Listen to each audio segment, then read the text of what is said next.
very special guest, Mary Lomando, who is a Jungian astrologer and Egyptologist. She has over 20 years' experience in psychology, metaphysics, and world mythologies. As an archaeoastrologer, her areas of expertise are ancient Egypt and Peru. When you get a reading with Mary, she will help clarify your soul's purpose by focusing on karmic relationship patterns, past life experiences, and talent, future potential, and which is also inherent in the birth chart, combining both astrological vision and intuitive guidance. She's able to facilitate and guide your personal transformation. Mary has lived and worked in Egypt, where she received her degree in Egyptology.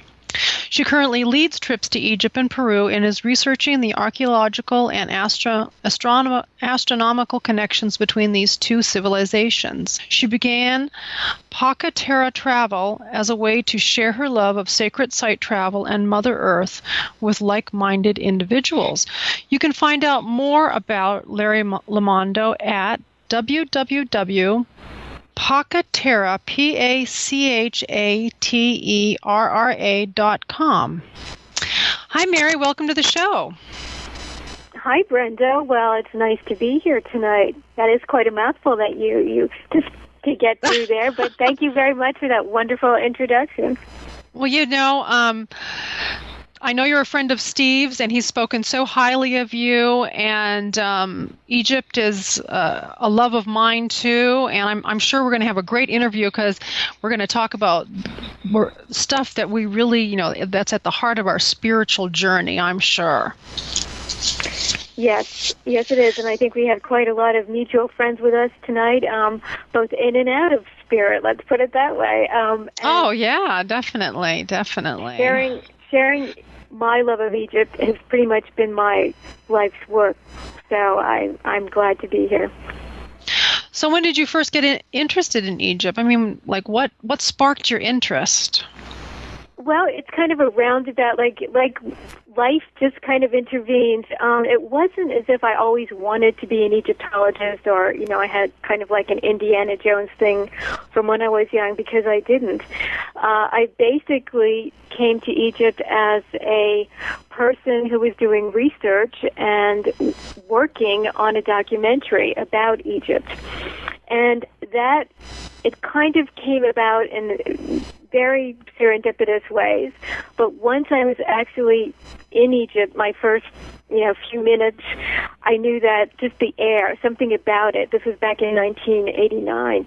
And since then, it was like a conversion experience. And my particular place where all of this came about, like St. Paul on the road to Tarsus, was in front of the Great Sphinx.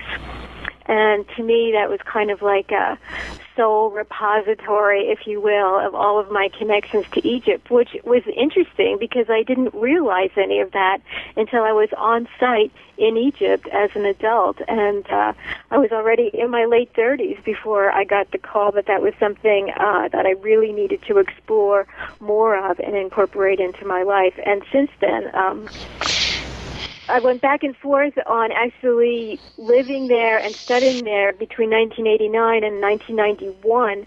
In 1991, I made the major move to, stay in Egypt full time, and I was there until pretty much 1994, where I went to school. I got a degree in Egyptology there. I was lucky enough to be working with some of the best archaeologists in the field, Egyptian and foreign archaeologists. That is so fabulous. And did you? Which school did you go to? Were you part of the Chicago House, or what school were you part of? I went to the American University in Cairo, and that's where I got my degree in Egyptology. But previous to that, I had been to NYU and Temple University in Philadelphia. So I came to Egypt as an adult. I was in my late 30s when I actually decided that I was going to go to school in Egypt. I'd been working in New York and studying, and I was interested in art history. I was always interested in ancient history. It wasn't particularly Egyptology, though, until I made that first trip to Egypt, and then that's what sparked it all. And it's so interesting because, reading up a little bit about you and where you've come as an Egyptologist, and maybe we can talk a little bit about the two schools of thoughts among Egyptologists. And we had John Anthony West as a guest, and I'm sure you've met him. He's great, and he talks about some of the really straight line archaeologists. He calls them the quackademics, where it looks like you have more of a spiritual bent and more of an interest in the actual spiritual development of the Egyptian civilization. Well, yes, and John Anthony West he's actually one of the grandfathers of, what we call maverick Egyptology, because John's one of the first people that I ever went to Egypt with, and because he was so schooled in so many different disciplines, he brings a lot to the table, and he's pretty no-nonsense when it comes to Egyptology, and, if anyone ever needs to read anything about traveling to Egypt, I recommend John's books, because he really brought it to the table when people really weren't thinking in terms of Egypt except as, well, they're kind of like dusty old archaeology books, and you can kind of dig around in the sand, but bringing some of this, especially bringing the idea of the Sphinx as being much, much older than Orthodox Egyptologists say that it is, all of that. I think John spearheaded the movement for that in the early 1990s, and he's, to me, one of the most respected names in Egyptology right now. And then the 90s there was a huge renaissance in Egypt, and I was lucky enough to be there because I was studying, and I also, as a working adult in the United States, I had been able to go over to Egypt and do things that, let's say a student of 18 or 19 wouldn't be able to do. So having lived in New York, Cairo was not daunting to me in the least. I mean, I was a New Yorker, and I was able to meet people that were pretty high up in the echelons of archaeology, and also in terms of the Egyptian hierarchical structure anyway. So I was able to be there as people were coming over to write their books, to lead tours, to kind of spearhead this movement of looking at Egypt from a different perspective. I mean, John calls it the symbolist theory, which is excellent because that's what Egypt is. It's one big symbol. I mean, there's it is. It is. The whole everything points to all the symbolism everywhere you look. And we're looking at converging timelines as well. I mean, when we think about it, at least 5,000 years of recorded history, plus the history that the ancient Egyptian priests themselves tell us go back at least 40,000 years. I mean, we're looking at something that it's kind of in and out of time at the same, the Egyptians were incredible, because what we're looking at today, when we look at modern day 2013 Egypt, to do them no disservice whatsoever, we're not perceiving Egypt the way the Egyptians from ancient days looked at it, because they had a different way of seeing things. It was like a holographic vision. Everything was symbolic. Everything was connected. We dissect things and we put them into little boxes and partitions, and that's part of the Western mind, and that's something that we've inherited from the Greeks and the Romans, that were the end of Egyptian civilization. I mean, when we talk about where did the Egyptians get this information, where did they get this cosmology from, where did their sacred science come from? That's the big question mark, because it doesn't exist anymore. We're going back and we're kind of looking for it, that underground stream that had to do with archaeology, astronomy, medicine, magic. All of the things that we define and put into categories, they looked at it as one whole. There weren't separate compartments to it, and that's kind of what we're trying to get to when we talk about quantum physics today. But they grok that immediately. They rise to the occasion way back there at Dynasty 1. So that kind of leaves me anyway with my head scratching, like, what the heck was all of that about? When I went over there in Egypt the very first time, that was what just stood out. It's like, where is that Egypt? Why don't we see it anymore? Why is there nothing except, yes, there's temples and there's hieroglyphs and there's things in museums that we could go look at, but what happened to those people? It wasn't like the Mayans where they just kind of disappeared. This is like a civilization that was around for 5,000 years. What is it? What's the legacy? And why is it important to even know about it today? That's kind of what got me started about being in Egypt and leaving everything that I knew in New York to go sit myself in Cairo and learn all about it. Well, it's so interesting, and I'm listening to this, and we briefly touched on the whole sacred science of Egypt, and I love it when you said about magic, because magic has gotten so many negative, like, connotations, here in the modern world, and, magic is evil, this and that, although ancient Egypt was a magical society. It was a society in which the interconnection between everything, the nature, the universe, and the stars were all part of, what they did in their everyday life. It was a holistic view, which we don't have now. We're living on bits and pieces pretty much. And I was part of that whole 90s thing. We probably danced around each other with our own individual tours that we did in the 90s because I was leading some groups in the 90s too.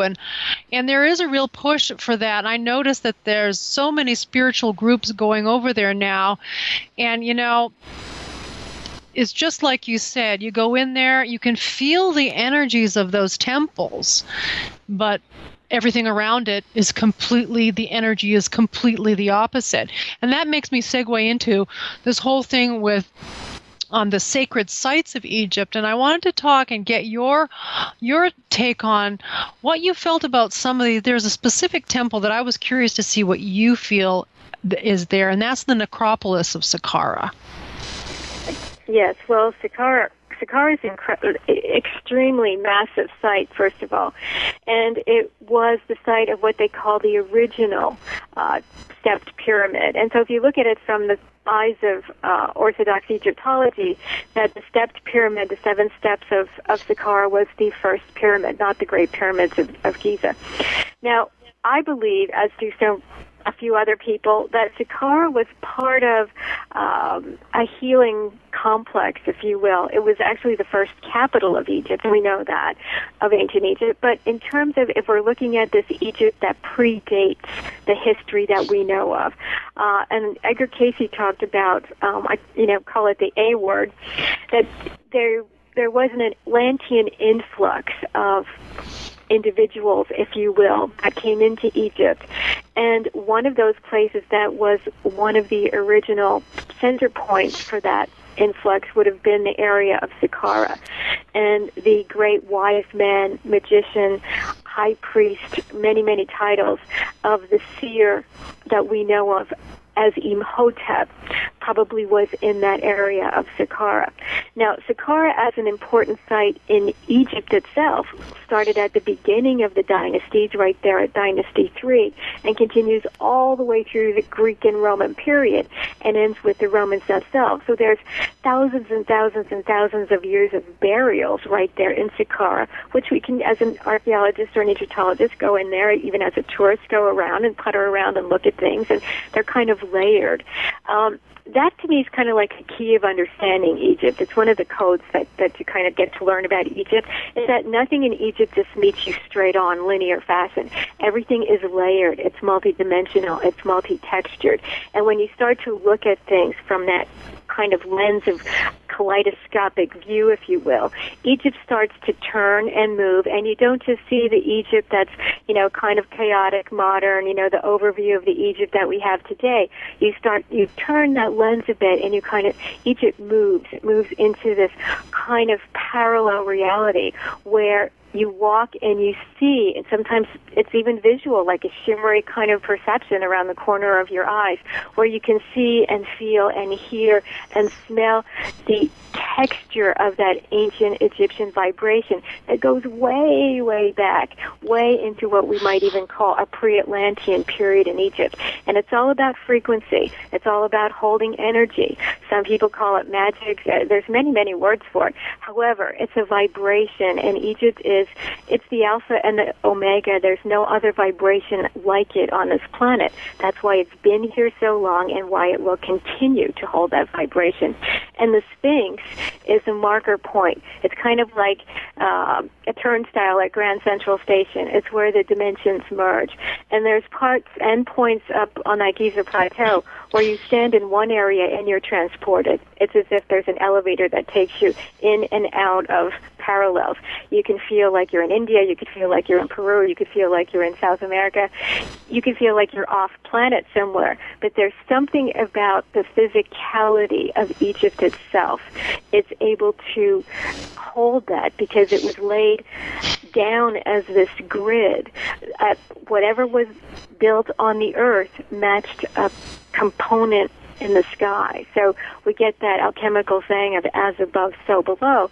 It's like the Egyptians, with their sacred geometry and their great skill at architecture, they were able to infuse this into Egypt. It's like this, we call it magic, but it is this incredible vibration of connecting the stars with the earth. And they were extremely adept at knowing how to secure that connection.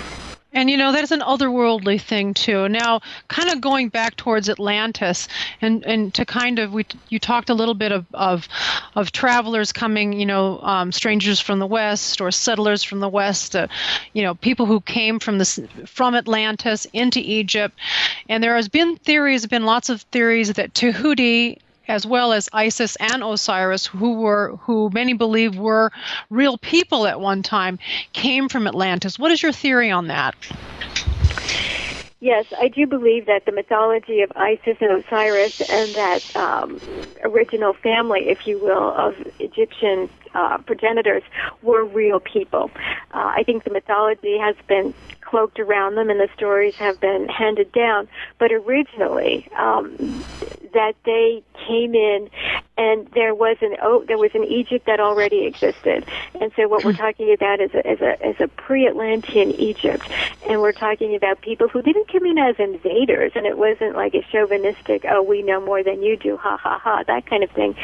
If we think of, let's say, someone from, let's say, modern-day New York City decides that they're going to move to London, and they bring all their belongings with them, they bring their people with them, they bring their, books and everything that they kind of enjoy, and they come into London. It doesn't necessarily mean that they have to throw out, whatever anyone else is doing in London to live there. It seems to me that that Egypt was, in other words, if we're looking at this as a way for mergings to happen, the Egyptians themselves talk about their civilization being around for 40,000 years at least before recorded part of their history gets shown up in what we call history, that something was going on in Egypt. All those priests in Heliopolis and all those priests in Luxor and all those priests all over Egypt didn't make this up. It was handed down to them in different traditions. So if we're looking at, we don't necessarily have to look to the sky and say that the aliens came from outer space. We can just say that there may have been civilizations that moved into Egypt more than once. It was kind of like a flow, an ebb and flow, going back thousands and thousands of years. Now, what happened? We don't know. Some of these, we raise more questions than we have answers, obviously. But, people have written about this. Definitely Edgar Cayce goes into it way back when. But people like Graham Hancock, Robert Bauval, John Anthony West, there are, if we start to look between the nooks and crannies and what they say is Egyptology and archaeology, we find a story, we find a mythology. And where we look at that, we start to piece it together, and it doesn't necessarily have to be channeled.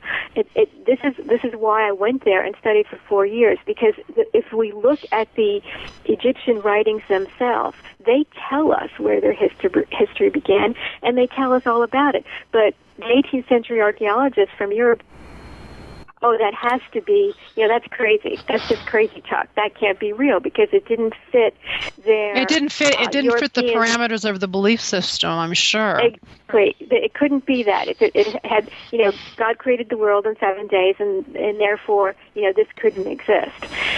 So if we start, and they were looking at all these fantastic reliefs and tomb paintings and all of the amazing art in Egypt, and they said, oh, well, this is just, it's like Disney World here. This is just one big fairy tale. These people were childish.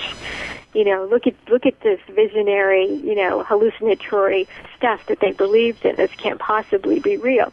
Well, if we look far back into it, we see that what they're actually talking about is quantum physics, and how they explain it is it's revolutionary in its genius because they found ways to explain things that we're just able to grok now.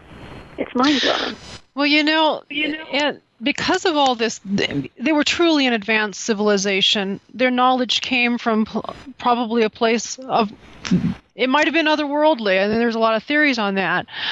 But what do you attribute in your studies that was to, what was the fall of this Egyptian civilization? I mean, did it start with the priesthood because, or did it start when the Greeks came in? Because they brought a lot of different types of philosophies that kind of crushed a lot of this kind of holistic view of the ancient Egyptians. What is your thought on this? Well, Egypt was around, like I said, for at least 4,000 to 5,000 years of recorded history, and it had its peaks and its valleys. I mean, it starts out very high in the first dynasties. The pyramid builders are in the fifth dynasty. We have a whole cosmology that's built around architecture, science, medicine, astronomy, physics, all of that good stuff. Then it goes into a decline. After a couple hundred years, things just went downhill. It builds up again, and we have the Middle Kingdom. Down in Luxor, they start building temples. They start bringing back the old religion. It resurges. And again, invaders come in. It goes down again. Then it comes up again in the 18th dynasty. Most people know the pharaohs of the 18th dynasty. They know Tutankhamun, they know Akhenaten, Hatshepsut, Moses III, Ramses in the 19th dynasty. That's the high point of Egypt. That's the Renaissance of Egypt, if you will. Now, it goes through more decline. More invaders come in. Invaders after invaders after invaders come in and yoke Egypt. However, the Egyptian spirit, if you will, and this idea that they are the ones who are responsible for keeping order in the world, their religion always has that as its basis. It's like as above, so below. The cornerstone of Egypt doesn't ever change, even though the rulers come and go up and down. The very end of Egypt, there were black rulers. There were pharaohs from Nubia that sent their daughters up to rule from Luxor. I mean, that's the 25, 26 dynasties. We end with the Greeks coming in, with Alexander the Great, who never actually lived in Egypt, but he founded the city of Alexandria. He was a Macedonian Greek. Then they started to rule from up in Alexandria. The final end of the Egyptian history as we know it is Dynasty 36 with Cleopatra. She is the final pharaoh of Egypt, is Cleopatra, and she's Greek. Her family is from the dynasty of Ptolemy, who was one of the generals of Alexander the Great. He inherited Alexandria when Alexander died, coming home from India, and that's how Cleopatra's family starts to rule Egypt. By the time Cleopatra dies, and we know the story of Julius Caesar and Mark Antony and all of that, she's the end of Egypt. So anyone who loves Cleopatra and, has read her biographies or watched her, the movies about her life, you're watching the end of Egyptian civilization.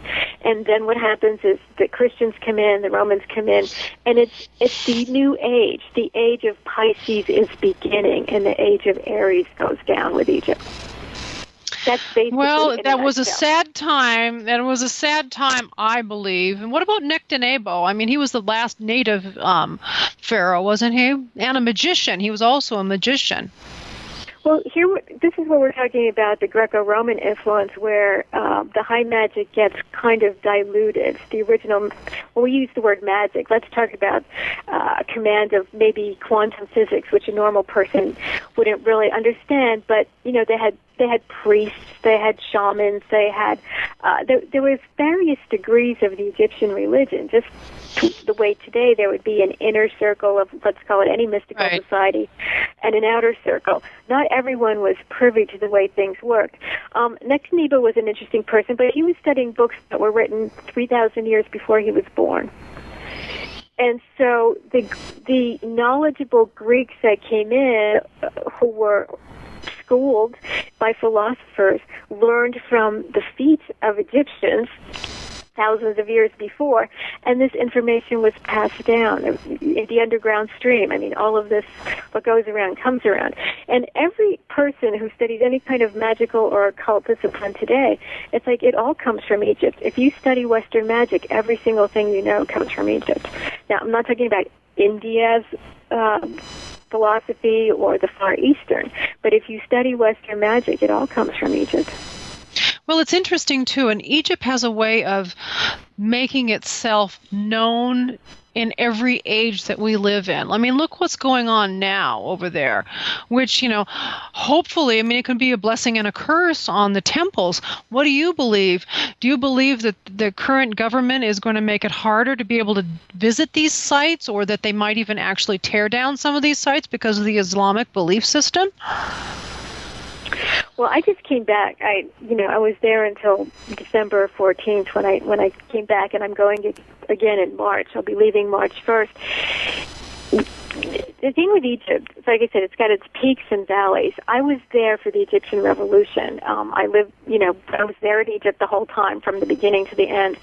And the thing about it is, like, if I'm also an astrologer, and the tides of change were coming. January the 11th, Egypt was in that Arab Spring soup of revolution that was going on with these Saturn-Uranus transits. And those transits are around, by the way, until 2015. So we haven't seen the end of, ferment in the Middle East by a long shot. Egypt, as I said, it's like this parallel, in and out of dimensional time. It's like the government that's there is a blip on the screen right now. And again, I'm doing no disservice to the Egyptians that are living there, because most of my friends are Egyptians. But none of them voted in an Islamic government. So there was a void that was created, and this government got in. Will they stay in power? No, I don't think so. I think the tide of change is too strong to have a repressive society.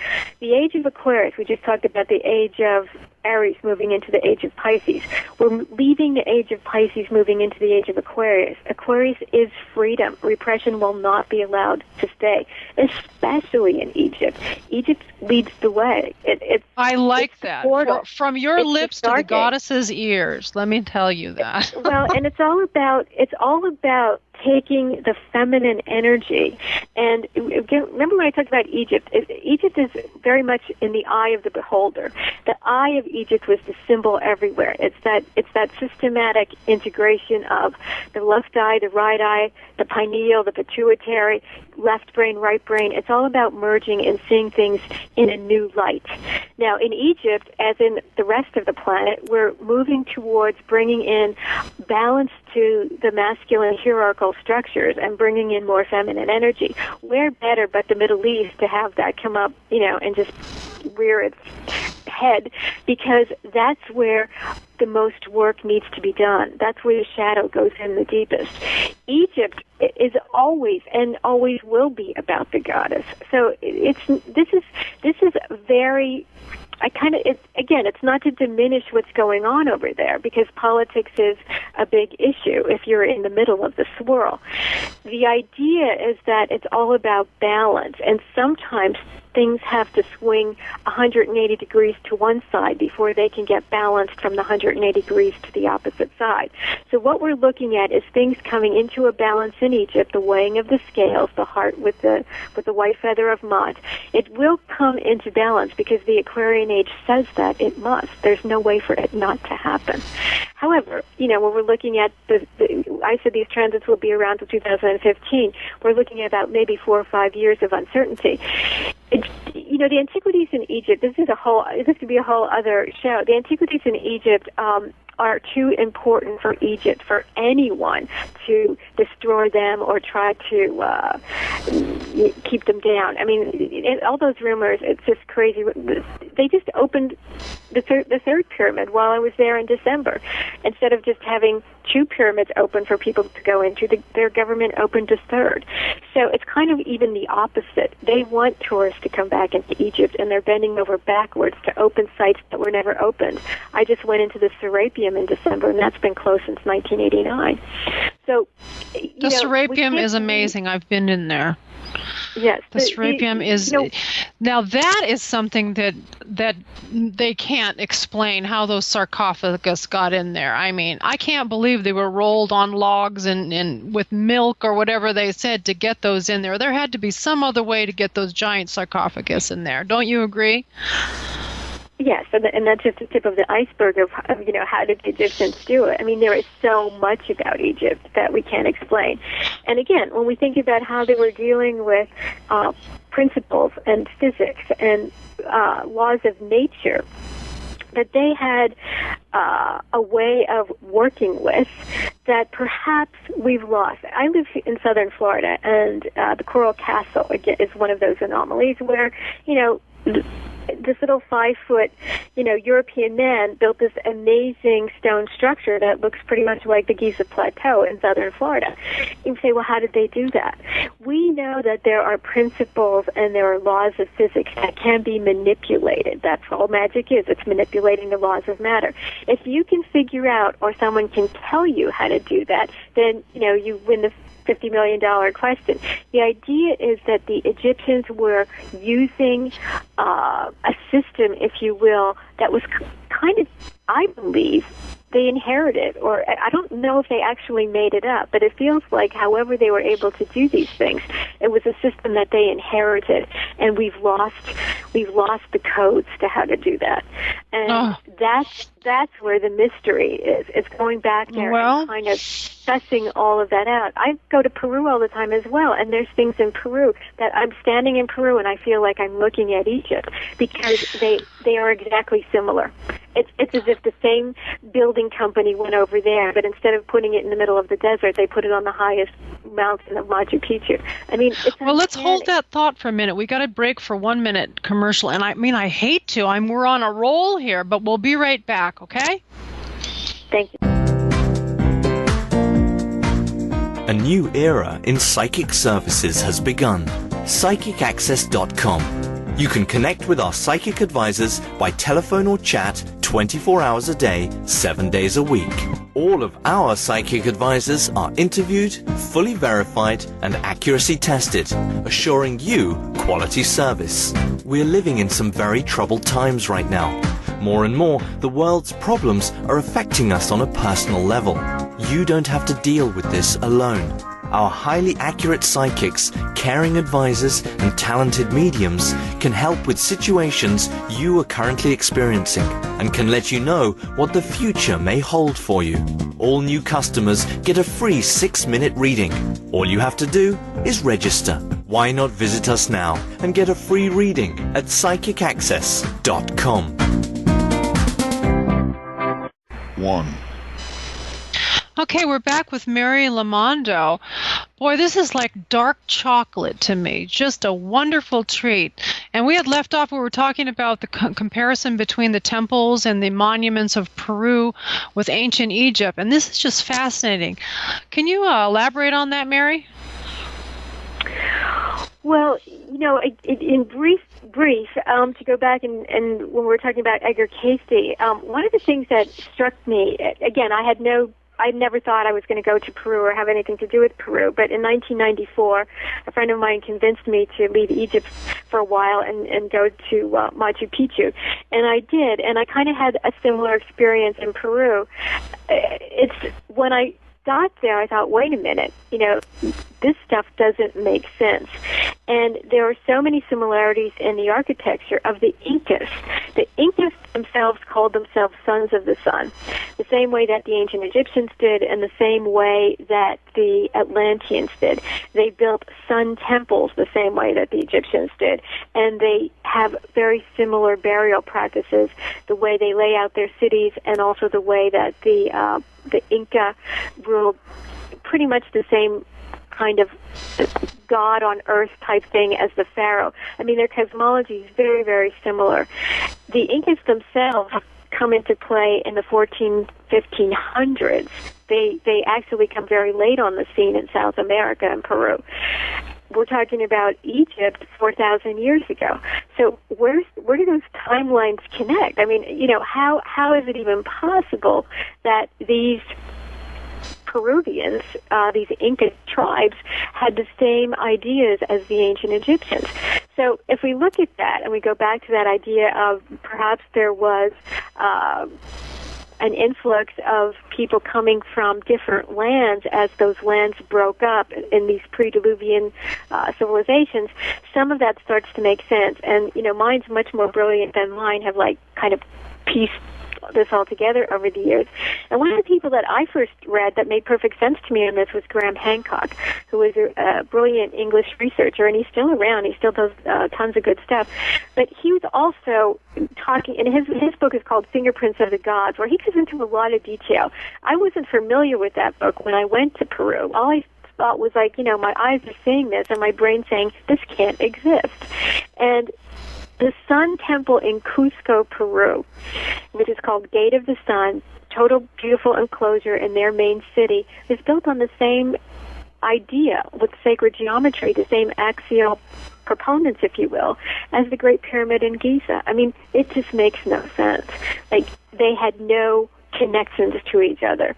But why do they come up with the same information? Well, you could say it's a good idea. It's like reinventing the wheel. So if somebody came up with it in 5000 BC, somebody comes up with it in 1400. I don't buy that because it's just too unusual. And so, again, we raise more questions than we actually have answers for. But the cosmology of the Incas, they talk about the Milky Way. They talk about the idea of their as above, so below grid of their temples matching the stars in the sky. They have different stars because they're south of the equator, but the idea is still the same. It's as if there was this original race of wise builder people that kind of went around and just populated the planet on these particular acupuncture point lines for what the new grid of a planet post-flood was supposed to look like. And I've been up at Tiwanaku, which is amazing because Tiwanaku looks like the Giza Plateau, but it's on Lake Titicaca, which is the highest lake in the world, 15,000 feet above sea level. It shouldn't be there. So it's like you walk around and again you just kind of scratch your head and say, wait a minute, However, these things do exist. They're on our planet, and luckily enough, we can actually buy airplane tickets and go see them. I don't believe anyone is going to be able to stop us going to sacred sites. I don't believe the energy at sacred sites can be co-opted as long as there is an Earth, and Earth will have a aura and a body of energy around. These sites are part of us, we're part of them, and we're all part of the sky, if you will, and we are connecting the dots. As we get more and more into the idea of the age of Aquarius, which is, we've gone past the marker point of 2012, and now we're moving into the, 2020s, if you will.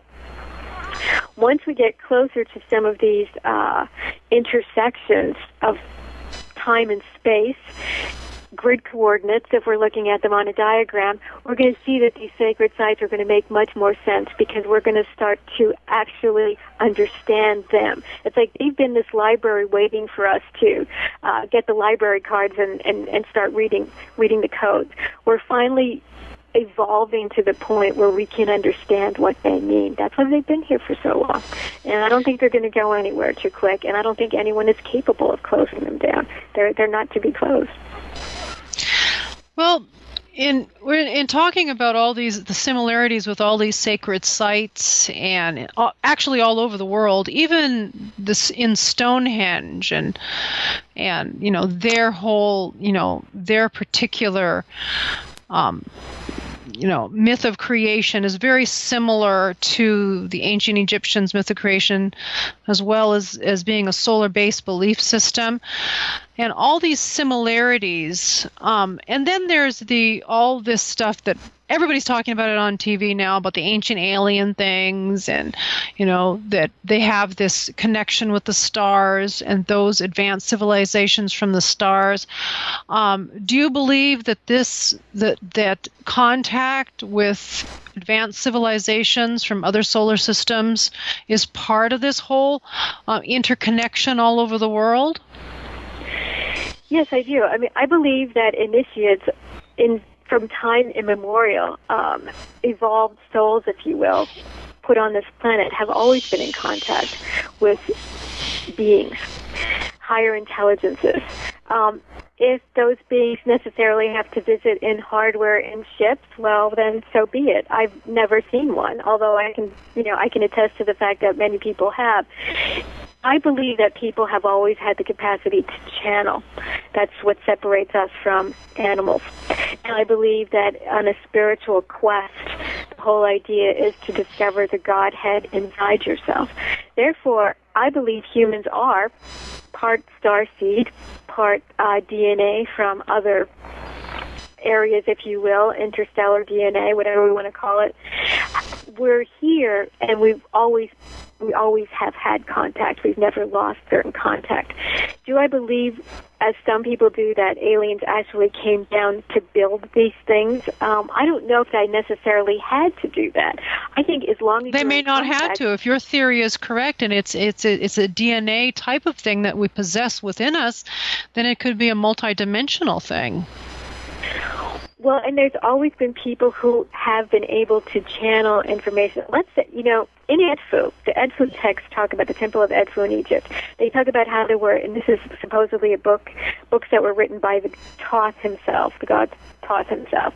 Tahuti. Dictated, yes, Tahuti. 9 sages. 9 books, 9 sages. And each one of these sages had a particular discipline that he was master of, whether it was astronomy or medicine or magic or you name it. There was supposedly 9 books there. And they contained the information and the knowledge and the wisdom of everything on Earth, everything that we were ever supposed to know. Well, interestingly enough, it got wiped out. We don't know what happened to those scrolls. They don't exist anymore, blah, blah, blah. However, the idea was that from the Egyptian time immemorial, they believed that there was knowledge, a body of knowledge, information knowledge that was given to them whole. It wasn't in little pieces. It was given to them whole. And it was given by these 9 sages. Well, who were the 9 sages? Were they 9 beings from interplanetary travel? Who knows? They could have been. Were they 9 wise men who came from Atlantis? Well, we don't really know. We just know that the Egyptians tell us that there was a body of knowledge that they know goes back to the beginning of the followers of Horus, who were around 40,000 years ago. And in Egypt, before the followers of Horus existed 40,000 years ago, prior to Heliopolis, that's when the gods walked on Earth. And they believed that there were men, gods, God men, or whatever you want to call them. And so it does give us pause to ponder. This is what the ancient Egyptian priests handed down and told the Greeks thousands of years later, and the Greeks believed it. They went back to Greece and told everybody, hey, this stuff is, you should see what's going on in Egypt. You all got to come over and go study in these secret societies over there in Egypt. Go find yourself a mystery school. It was like a big fad in Greece to go over and study in Egypt. And you get that is so fascinating. I'm glad you brought up the followers of Horus, because on the previous shows we've never really delved into that whole theory of the followers of Horus and the different aspects and names of the god Horus too, and all of that must be all interconnected. It's all pre-dynastic, isn't it? Yes, it is. And when you look at the gods themselves, now, yes, I do believe that Isis and Osiris were real people and that they did have a son who became the first pharaoh of Egypt. When we're looking at some of these other gods, I believe what we're looking at are aspects. We're looking at archetypes, if you will, because the Egyptians had this they had an overlay of religion. It wasn't just one religion. They had a stellar religion, they had a solar religion, and they had a shamanic religion. They interweaved them through 5,000 years of time. So you get these different ages of religion that pop up, and then they kind of go out of style, and then they kind of reinvent it, and it comes up through another tradition in another city, in another capital, and those priests are the ones that are kind of like the big mahabs, and they're the ones where everybody is listening to how they're kind of teaching the word. But in essence, especially when we look at the older ones, if we're looking at very, very primal archetypes, and Horus the Elder, the Horus that the Temple of Edfu is dedicated to, is the element of light that overcomes chaos. It's like the old balancing act of yin and yang. You can't have one without the other. And that's kind of that's a very primal principle in Egyptian theology. You must have the balance. You must have the interplay between the two. You can't, because in the beginning there just is the void. There just is darkness. But darkness can't be allowed to exist. It doesn't want to exist, and from the darkness comes the light. That's where we have the myth of Horus, and we have the myth of Atum springing up from nothing. It's a really interesting idea, because when you go way back to it, you could kind of look at their explanation for the Big Bang Theory, quantum physics, cell division, you name it. They have it all encapsulated in some of these mythologies. Horus the Younger, the son of Isis and Osiris, I believe is that more human counterpart. When we think of ourselves as, okay, we're all part of God, but we're human. It's the human part of us is the younger Horus, who goes through all the, adventures as the son of Isis and all of that. But that very primal Horus the Elder, he's the aspect of light that's in constant renewal against the darkness. It's very interesting, because that temple holds there's a lot of mysteries in that temple of Edfu. And Edfu is amazing. And isn't the Edfu being the temple of the priests and Dendra being the temple of the priestess, and I hear that you're growing a blue lotus and trying to nurture a blue lotus back. And correct me if I'm wrong, but I believe that in the oil room in Edfu there is pictures on the wall of the blue lotus, like depicted carvings, yes, recipes. Yes, the blue lotus is everywhere on the carvings in Edfu, and also at Dendera as well, in the perfume rooms there.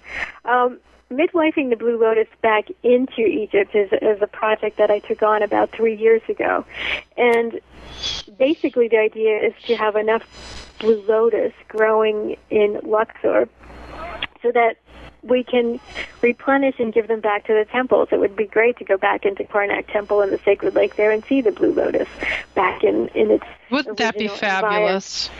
Exactly. The Egyptian Revolution kind of put a damper on some of the original project work that was the beginnings of it. But that's the idea. Some of these things, it's like they're a process. It's like the lotus is holding energy. It's holding a frequency, and these lotuses are basically they feel to me like they're from a whole different planet of species. They don't even come from the earth, really. And that their energy is about renewal, it's about immortality, and it's about pushing the envelope on the human condition. And the medical properties are astounding. So why they are not there, and why they haven't been there for a very, very, very long time. It's the same reason why the Sphinx was buried up to its neck in sand, and a lot of those temples weren't found for hundreds and hundreds of years. When the time is right, the elements for evolution appear, and it is not an easy task to help bring these things forth. It's not. If it was easy, all humans would have been enlightened by now. Obviously, there are some rungs to go through yet, and I think that what we're looking at, if we kind of see the clues, and we really open our eyes, it's like we're on a fast track. We don't have to go through the initiations that took lifetimes before. And I've taken thousands of people to Egypt by now, probably, and everyone has their own personal glitch, or everyone has a past life where maybe they felt like they didn't make it through an initiation, or maybe they had a bad life in this place or that place or whatever. But the idea is now we're kind of moving through that quickly. We don't need to labor under those delusions and fears anymore. That's the fast track to enlightenment, if you will. And the downfall of the fast track is if you make any mistakes, you don't have anyone to blame but yourself. There's no hierophant, there's no high priest, there's no temple dog telling you what to do anymore. You've got to know it, and you've got to trust yourself, and you have to follow your own truth. It's very difficult. The Age of Aquarius is not for the faint of heart. It's about knowing who you are, having the courage of your convictions, speaking your truth, and then allowing the other person the same liberties, if you will, spiritual, personal, and physical. Well, thank you so much, Mary, and I wish we had more time. We could go on for hours. Exactly. And I just want to thank you for, imparting your knowledge and your experience and your wonderful pearls of wisdom on Egypt.